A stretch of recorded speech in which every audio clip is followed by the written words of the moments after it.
Hello दोस्तों, नमस्ते।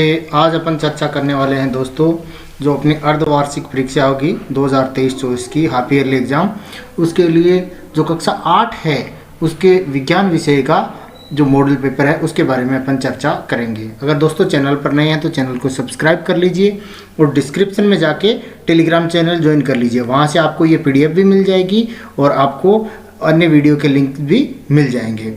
तो दोस्तों आपकी ये जो पेपर होगा हाफ ईयरली का, वो विज्ञान जो विषय है साइंस है उसके लिए 65 नंबर का होगा, यानी 65 नंबर का होगा, प्लस 15 नंबर की जो अपनी गतिविधि आधारित मूल्यांकन है यानी मौखिक है उसका पेपर होगा। तो वो अलग से स्कूल स्तर पर रहेगा और ये 65 नंबर का पेपर आपको रिटर्न करना होगा। तो अपन चर्चा करते हैं दोस्तों पहले प्रश्न से। तो पहले मैं बता दूं कि आपको तीनों तरह के प्रश्न आएंगे आपके पास में। एक तो बहुविकल्पी प्रश्न जैसे अभ्यास वाले, रिक्त स्थान और छोटे प्रश्न और बड़े प्रश्न। तो इनके बारे में अपन चर्चा करते हैं दोस्तों। पहला प्रश्न है, खरपतवार हटाने को कहते हैं। खरपतवार हटाने को क्या कहते हैं? कटाई कहते हैं, निराई कहते हैं, बुआई कहते हैं, थ्रेसिंग कहते हैं। तो इसका सही आंसर होगा दोस्तों निराई कहते हैं। खरपतवार किसे कहते हैं? जो अवांछित पौधे उग जाते हैं, घास उग जाता है, उसको हटाना क्या कहलाता है? निराई कहलाता है।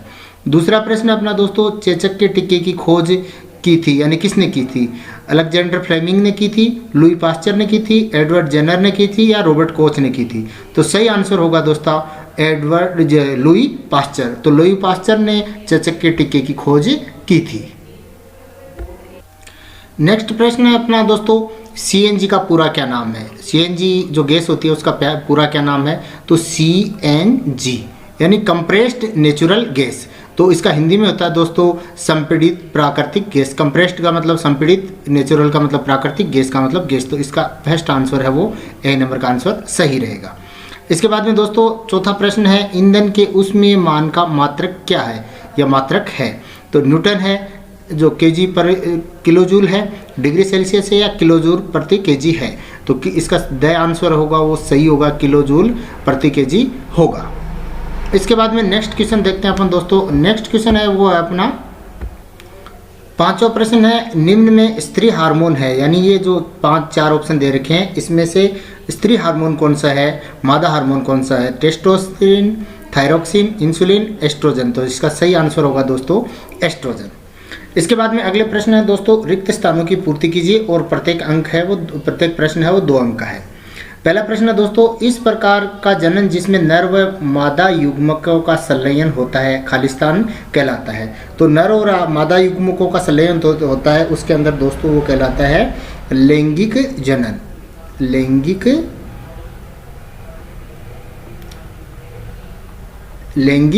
जनन जो नर और मादा युग्मकों का संलयन होता है उसके अंदर होता है दोस्तों लैंगिक जनन। अगला प्रश्न है 7वां दोस्तों, कि खालिस्तान में सभी संकटापन्न स्पीसीज का रिकॉर्ड रखा जाता है। तो इसके अंदर आएगा दोस्तों क्या आएगा? Red data book. इसका होगा दोस्तों red data book. Red data book होती है, उसके अंदर जो संकटापन्न स्पीसीज होती हैं जिसके अंदर जैसे जो खत्म होने की कगार पर जो प्राणी होते हैं या वनस्पति होती है उनका नाम रेड डाटा बुक में लिख दिया जाता है। इसके बाद में नेक्स्ट क्वेश्चन है दोस्तों, वह न्यूनतम ताप जिस पर कोई पदार्थ जलने लगता है उसका खालिस्तान कहलाता है। तो इसके अंदर आएगा दोस्तों ज्वलन ताप। क्या आएगा? ज्वलन ताप। इसके बाद में नेक्स्ट 9वां प्रश्न है दोस्तों, मर्त वनस्पति के धीमे प्रक्रम द्वारा कोयले में परिवर्तन को कहते हैं। तो इसके अंदर जो खालिस्तान है उसके अंदर आएगा कार्बनीकरण। क्या कहते हैं? कार्बनीकरण। इसके बाद में अपन देखते हैं दोस्तों नेक्स्ट क्वेश्चन 10वां प्रश्न। तो 10वां प्रश्न है अपना दोस्तों, सूक्ष्म जीवों को खालिस्तान की सहायता से देखा जा सकता है। तो सूक्ष्म जीवों को अपना क्या कहते हैं दोस्तों? माइक्रोस्कोप के द्वारा देखते हैं। तो इसका जो हिंदी में नाम होता है वो होता है दोस्तों सूक्ष्मदर्शी। सूक्ष्मदर्शी द्वारा अपन है जो इनको देख सकते हैं। इसके बाद में लघुतरात्मक प्रश्न का उत्तर है दोस्तों, प्रत्येक प्रश्न है वो 3 अंक का होगा। तो इसके अंदर पहला प्रश्न है, खाद्य विषाक्तन यानी फूड पॉइजनिंग से क्या तात्पर्य है? तो इसका आंसर लिखेंगे दोस्तों, सूक्ष्म जीवों द्वारा संदूषित भोजन करने से खाद्य विषाक्तन हो जाता है। इसका कारण हमें भोजन में उत्पन्न होने वाले सूक्ष्म जीव हैं जो कि कभी कभी विषैले पदार्थ उत्पन्न करते हैं। ये पदार्थ भोजन को विषाक्त बना देते हैं यानी जहरीला बना देते हैं। इस प्रकार के भोजन को खाने से व्यक्ति भयंकर रूप से रोगग्रस्त हो जाता है। इसे फूड पॉइजनिंग अपन कहते हैं। अगला प्रश्न दोस्तों, उर्वरक क्या है, उदाहरण दीजिए। तो आप जानते हो दोस्तों, उर्वरक जो अपन फसलों के अंदर जो रासायनिक खाद डालते हैं उसे उर्वरक कहते हैं। जैसे अपन यूरिया डालते हैं, तो इसका आंसर लिखेंगे उर्वरक एक रासायनिक पदार्थ है जो विशेष पोषकों से समृद्ध है। इनका उत्पादन फैक्ट्रियों में किया जाता है। उदाहरण के लिए यूरिया, अमोनिया, सल्फेट, एनपीके, जिसका पूरा नाम है नाइट्रोजन, फास्फोरस, पोटेशियम। इसके बाद में अगला प्रश्न है, समझाइए जीवाश्म ईंधन समाप्त होने वाले प्राकृतिक संसाधन क्यों हैं। जीवाश्म ईंधन वो होते हैं जैसे कोयला वगैरह है जो धरती से खोद के निकाला जाता है, तो ये समाप्त कैसे हो सकते हैं। तो इसके लिए अपन आंसर इसका लिखेंगे, जीवाश्म ईंधन मृत जीवों के अवशेषों से प्राप्त होते हैं। इनको बनने की प्रक्रिया में लाखों वर्ष व्यतीत हो जाते हैं। इस कारण जीवाश्म ईंधन काफ़ी सीमित मात्रा में उपलब्ध होते हैं तथा मानव द्वारा यह अत्यधिक मात्रा में प्रयोग में लाए जाते हैं और समाप्त हो सकते हैं। इसी कारण जीवाश्म ईंधन समाप्त होने वाले प्राकृतिक संसाधन हैं। नेक्स्ट क्वेश्चन है दोस्तों, आग बुझाने के लिए सामान्यतः जल का उपयोग क्यों किया जाता है। आप भी जानते हो कि जैसे कहीं आग लग जाती है तो अपन पानी डालते हैं बुझाने के लिए। तो इसका आंसर लिखेंगे, आग लग जाने पर जल डालने पर जलने वाले पदार्थ का ज्वलन ताप कम हो जाता है, यानी उसका ताप कम हो जाता है, जिस पे वो जलता है उससे कम ताप हो जाता है। ऐसा करने से आग का फैलना रुक जाता है। जलवाष्प ज्वलनशील पदार्थ को घेर लेता है जिससे ऑक्सीजन की आपूर्ति रुक जाती है तथा आग बुझ जाती है। आग बुझाने हेतु वायु का प्रवाह रोककर या ईंधन का ताप कम करके आग पर नियंत्रण का प्रयास किया जाता है। नेक्स्ट क्वेश्चन है दोस्तों कि मरुस्थलीकरण से क्या तात्पर्य है। तो इसका आंसर होगा, मरुस्थलीकरण क्या होता है दोस्तों, मरुस्थल का फैलना। जैसे मरुस्थल है, रेगिस्तान है, वो आगे आगे बढ़ता है तो उसको मरुस्थलीकरण कहते हैं। तो इसका आंसर लिखेंगे, भूमि पर वर्ष की कमी होने से मृदा अपरदन अधिक होता है। मृदा की ऊपरी परत हटने से नीचे कठोर चट्टानें दिखाई देने लगती है। इससे मृदा को ह्यूमस की कमी होती है तथा इसकी उर्वरता भी अपेक्षाकृत कम होती है। धीरे धीरे जो उर्वर है भूमि है वो मरुस्थलीय भूमि में परिवर्तित हो जाती है। इसे मरुस्थलीकरण कहते हैं। इसके बाद में अगले प्रश्न है दोस्तों, दीर्घ उत्तरात्मक प्रश्न, जो 7 अंक आएंगे, बड़े आंसर इनके देने होते हैं। अगला प्रश्न है 16वां कि आंतरिक निषेचन और बाह्य निषेचन में भेद कीजिए, यानी अंतर बताइए। आंतरिक निषेचन क्या होता है, जिसके अंदर निषेचन माता के शरीर के अंदर होता है उसे आंतरिक निषेचन कहते हैं। बाह्य निषेचन का मतलब शरीर से बाहर निषेचन होता है, उसे बाह्य निषेचन कहते हैं। निषेचन क्या होता है दोस्तों, जिसमें माता और पिता दोनों मेल या फीमेल के जो अंडाणु और शुक्राणु होते हैं वो आपस में मिलते हैं, उसे अपन निषेचन कहते हैं। तो सबसे पहले अपन आंतरिक निषेचन और बाह्य निषेचन में अंतर बताते हैं। आंतरिक निषेचन में क्या होता है, नर और मादा युग्मकों का संलयन शरीर के अंदर होता है, जबकि बाह्य निषेचन में नर युग्मकों व मादा युग्मकों का संलयन शरीर के बाहर होता है।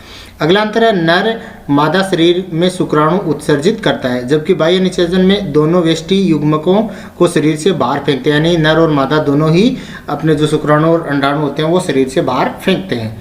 इसके बाद अगला अंतर है दोस्तों, इनका विकास शरीर के अंदर होता है और इनका विकास शरीर के बाहर होता है, क्योंकि बाह्य निषेचन द्वारा तो शरीर के बाहर ही रहेगा। तो आंतरिक निषेचन के उदाहरण रहेंगे मनुष्य, पशु, सार्क, पक्षी, गाय, भैंस, बकरी आ जाएगा। और बाह्य निषेचन में जलीय जंतु आते हैं जैसे मेंढक, मछली। अगला प्रश्न है दोस्तों, यौवन आरंभ के समय होने वाले शारीरिक परिवर्तनों की सूची बनाइए। जैसे यौवन अवस्था होती है वो कहाँ से होती है दोस्तों, अमूमन 12 से 18 तक की जो वर्ष की अवस्था होती है उसे अपन यौवन अवस्था कहते हैं। इसके अंदर लड़के और लड़कियों के शरीर में परिवर्तन होते हैं, उसके बारे में अपन को बताना है। तो क्या क्या परिवर्तन होते हैं, कैसे कैसे परिवर्तन होते हैं, लड़का और लड़की के अंदर अपन अलग अलग इनका भेद बताएंगे कि क्या क्या होते हैं। तो अपन सबसे पहले लड़कों में जो होने वाले परिवर्तन बताते हैं। इसमें क्या है, हाथ और पैर पर रोम आ जाता है यानी बाल आ जाते हैं। जांघों के मध्य जन्नांगी क्षेत्र का रंग गहरा हो जाता है यानी काला काला टाइप हो जाता है। और तीसरा अंतर है, त्वचा तेली हो जाती है और चेहरे पर मुहासे निकल आते हैं, पसीना भी अधिक आता है। आवाज़ फटने लग जाती है, लड़के की आवाज़ भारी हो जाती है। तथा अगला है, कांख व जांघों के मध्य जन्नांगी क्षेत्र में बाल निकल आते हैं और चेहरे पर दाढ़ी मुंह से निकल आते हैं। जबकि लड़कियों के अंदर क्या क्या परिवर्तन आते हैं, कांक व जननांगों के मध्य जननांगी क्षेत्र में बाल निकल आते हैं, हाथ चेहरे पर महीन रोम निकलने लगते हैं और त्वचा तेली होने लगती है और चेहरे पर मुहासे निकल जाते हैं, स्तनों के आकार में वृद्धि होती है और स्तनागर की त्वचा का रंग भी गहरा होने लगता है और रजोधर्म प्रारंभ हो जाता है। तो ये रहा जो अपना अंतर है, जो किशोर अवस्था प्रारंभ होती है, यौन अवस्था प्रारंभ होती है, उसमें लड़के और लड़की के शरीर में क्या क्या अंतर आते हैं उसके बारे में था। नेक्स्ट प्रश्न है दोस्तों, फसल से क्या तात्पर्य है, मोटे तौर पर फसलों को कितने भागों में बांटा गया है। तो आपको पता है दोस्तों, जो अपने पौधे होते हैं, जैसे गेहूं की फसल है तो एक साथ एक ही स्थान पर बहुत सारी संख्या में बीज उगाए जाते हैं, उसे फसल कहते हैं। तो अपन आंसर देंगे, जब एक ही प्रकार के पौधे किसी स्थान पर अत्यधिक बड़े पैमाने पर उगाए जाते हैं तो इसे फसल कहते हैं। फसलें विभिन्न प्रकार की होती हैं, जैसे अन्न, सब्जी, फल, जिसे मौसम में पौधे लगाए जाते हैं उसके आधार पर फसलों का वर्गीकरण किया जाता है। तो शुरुआत के अंदर ये 3 प्रकार की फसलें बताई गई थी, खरीफ, रबी और जायद। अभी जो आपकी पुस्तक में खरीफ और रबी 2 ही प्रकार दे रखे हैं, तो अपन 2 की चर्चा करेंगे। हमारे देश में विभिन्न स्थानों पर विभिन्न प्रकार की फसलें उगाई जाती है, इसके बावजूद मोटे तौर पर 2 भागों में बांटा जा सकता है। खरीफ की फसल, आपको ये लिखना है, वह फसल जो वर्षा ऋतु में बोया जाता है खरीफ की फसल कहलाती है, जैसे धान, मक्का, सोयाबीन, मूंगफली। ठीक है दोस्तों। और इसके अलावा भारतवर्ष में ये जो सामान्यतः जून में बारिश के मौसम, जून से सितंबर तक के बीच में बोई जाती है और अक्टूबर नवंबर में काटी जाती है। इसी तरह से रबी की फसल है, ये शीत ऋतु में उगाई जाने वाली फसल है, जैसे गेहूं, चना, मटर, सरसों।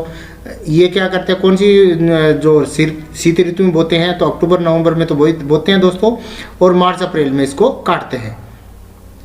अगला प्रश्न है दोस्तों, प्रतिजैविक क्या है, यानी एंटीबॉडीज। एंटीबॉडी क्या होते हैं, जो दवाइयाँ लेते हैं अपन, जो एंटीबायोटिक दवाइयाँ लेते हैं, प्रतिजैविक एंटीबायोटिक दवाइयाँ लेती हैं, तो उसके बारे में क्या होती हैं और इसके बाद लेते समय अपन को क्या सावधानी रखनी चाहिए, तो इसके अपन चर्चा करते हैं। तो सबसे पहले दोस्तों, जो एंटीबॉडीज हैं, एंटीबायोटिक हैं, प्रतिजैविक, इसकी परिभाषा लिखते हैं, सूक्ष्म जीवों द्वारा प्राप्त होने वाली ऐसी औषधि जो सूक्ष्म जीवों को नष्ट कर देती है या उनकी वृद्धि को रोक देती है, इस प्रकार की औषधि को प्रतिजैविक कहते हैं। जैसे स्ट्रेप्टोमाइसिन, टेट्रासाइक्लिन, एजिथ्रोमाइसिन इसका प्रमुख प्रतिजैविक हैं। ये रक्त के अंदर की कोशिकाओं को बिना हानि पहुंचाए जीवाणुओं को मारती हैं। प्रतिजैविक लेते समय निम्न सावधानियां रखनी चाहिए। प्रतिजैविक है वो डॉक्टर की सलाह से लेनी चाहिए। दूसरा, डॉक्टर के परामर्श में की दी गई जो दवाइयाँ हैं उसका पूरा कोर्स लेना चाहिए, बीच में नहीं छोड़ना चाहिए। और सर्दी, जुकाम, फ्लू जैसे ये जो रोग होते हैं इनके अंदर ये वायरस जनित होते हैं, इसलिए एंटीबायोटिक अपन को नहीं लेनी चाहिए। इसके बाद में जो अंतिम प्रश्न है वो है दोस्तों कि 20वां प्रश्न, ईंधन के रूप में एलपीजी और लकड़ी की तुलना कीजिए। तो तुलना अपन इसकी करते हैं कि लकड़ी का उपयोग करते हैं और ईंधन जो एलपीजी का उपयोग करते हैं उसके अंदर क्या क्या जो अंतर है वो अपन देखते हैं। तो लकड़ी का प्रयोग करते हैं, जैसे चूल्हा जलाते हैं, एलपीजी का मतलब अपन गैस चूल्हा जलाते हैं। तो इसके अंदर जैसे लकड़ी का है तो इसका उसमें मान कम होता है, यानी ये कम ऊर्जा देता है, जलता ज़्यादा है और ऊर्जा कम देता है, जबकि इसका उसमें मान उच्च होता है, जितना ईबी जलती है उतनी ऊर्जा अपन को देती है। लकड़ी का ज्वलनांक अधिक होता है जबकि एलपीजी का ज्वलनांक कम होता है, यानी लकड़ी है वो गर्म होती है, गर्म होने के बाद जलती है। लकड़ी से धुएं के साथ जलती है, ये बिना धुएं के जलती है। इसके साथ लकड़ी से जलने पर CO यानी कार्बन मोनोऑक्साइड और कम CO2 आएगा दोस्तों, कार्बन डाइऑक्साइड, और कम वायु में CO कार्बन मोनोऑक्साइड गैस उत्पन्न होती है। जो इसके जलने से कोई भी विषैली गैस उत्पन्न नहीं होती है। ये ठोस और भारी होने के कारण भंडारित करने में आसानी नहीं होती है, जबकि ये तो गैस सिलेंडर के अंदर भर के आती है तो भंडारण करने में आसानी होती है। इसको जलने पर राख अवशेष बचती है, जबकि एलपीजी जलने पर कोई भी राख शेष नहीं बचती है। तो ये था दोस्तों अपने साइंस का मॉडल पेपर। सभी जो सब्जेक्ट हैं उसका मॉडल पेपर आपको इस चैनल पर मिलता रहेगा। चैनल को सब्सक्राइब जरूर कर लीजिए ताकि आपको अर्धवार्षिक और वार्षिक तक की बोर्ड एग्जाम की तैयारी एकदम मजबूत हो जाएगी। तो दोस्तों, अगर आप चैनल पर नए हैं तो डिस्क्रिप्शन बॉक्स में जाकर टेलीग्राम चैनल भी ज्वाइन कर लीजिए, वहाँ आपको इसकी PDF भी मिल जाएगी। धन्यवाद दोस्तों।